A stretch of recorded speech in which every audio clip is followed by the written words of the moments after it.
Welcome back to the Bespoke Growth Series. Today, we're talking about something that often makes stylists feel uncomfortable when they first start behind the chair: rebooking. And the goal of today's episode is really to demystify the idea that rebooking is about sales, because for many stylists, that's how it's often interpreted. The word rebooking can make it sound like you're trying to sell something or push an appointment onto a guest. But the reality is that rebooking isn't about selling. It's about guidance and guest care. When someone sits in your chair, they're trusting you with their hair. They're trusting your expertise and your ability to help maintain the results they're leaving with. Part of that responsibility is helping them understand what comes next. Hair services are not one-time events. They're part of an ongoing process. Hair grows, color fades, and styles evolve. So when you guide a guest toward their next appointment, what you're really doing is creating a maintenance plan that supports their hair, their goals, and their lifestyle.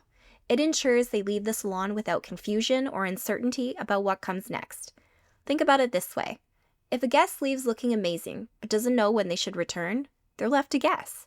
And guessing often leads to waiting too long. And when they come back months later, frustrated with their hair, it's not because the service wasn't good, it's because the plan wasn't clear. Rebooking simply closes that gap. It helps guests feel taken care of and reassured that someone is thinking about their hair beyond today's appointment. The key is to approach rebooking as part of the overall consultation and service plan, not as a question you ask right before the guest walks out the door. For example, during the appointment, you may say something like, "For the look we've decided to go for today, I would need to see you back in 6 weeks. Does that sound like it'll fit with your lifestyle?" This allows space for conversation. Maybe the timing needs to shift. Maybe the guest prefers something lower maintenance. Or sometimes it simply reinforces that they trust you to guide them in the right direction because they know you have their best interest in mind. When the conversation flows naturally like that, it stops feeling like sales and starts feeling like professional guidance.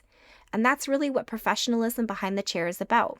Making sure your guest leaves not only looking great, but also feeling confident about what comes next. Thanks for listening, and I'll see you in the next episode.